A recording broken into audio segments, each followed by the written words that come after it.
ሰላም ጤና ይስጥልን የተከበራችሁ አድማጭ ተመልካቾች፣ እኔ ህግ ባለሙያ ተስፋው ነኝ። እንግዲህ አንዳንድ ኮንቴምፖራሪ የሆኑ ነገሮች ላይ ወይም ወቅታዊ ጉዳዮች ላይ ለማህበረሰቡ ይጠቅማል ብዬ ማስበውን ነጥብ ባነሳ አይከፋም።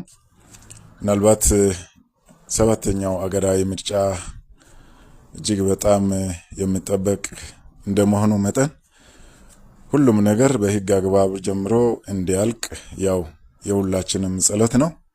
መንግስትም ይሄን በማመን እንግዲህ ኤክስፔንሲቭ የሆነ መዋዕለ ንዋይ በማፍሰስ ሰፋ ያሉ ስራዎችን እየሰራ የሚገኝበት ነው።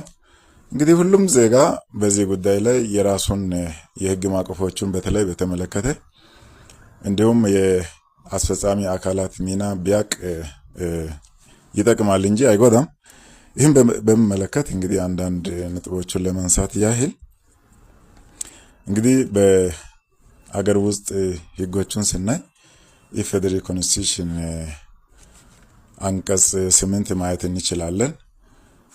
የኢትዮጵያ ህዝብ የስልጣን ባለቤት እንደሆነ ይህም ደግሞ ስልጣናቸውን ህዝቡ ተጠቅሞ ሌጂቲሜት የሆነውን መንግስት ወደ ስልጣን ለማምጣት የሚጠቀሙበት የህግ ጋራንቲ ነው።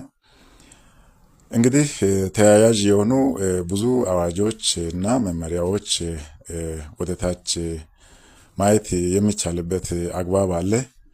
ለአብነት የምርጫ ቦርድ ማቋቋሚያ አዋጅ 1133 እንዲሁም የእጩዎች ምዝገባና ስነ ምግባር ለመደንገግ የወጣውን አዋጅ 1162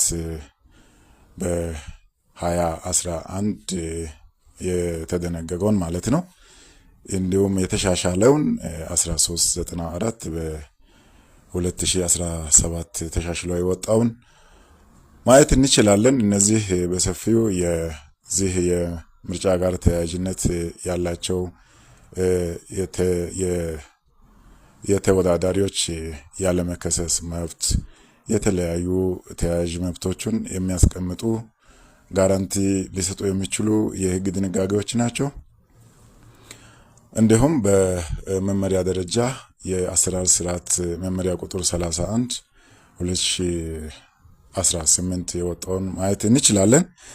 እነዚህ እንግዲህ አሁን ያነሷቸው የህግ ማዕቀፎች አንዳንድ ዲስ አግሪመንቶች ኢቭን በሚፈጠሩበት ጊዜ የቅሬታ አቀራረብ ስርዓት፣ የግሪቫንሲ ሎጂንግ ስርዓት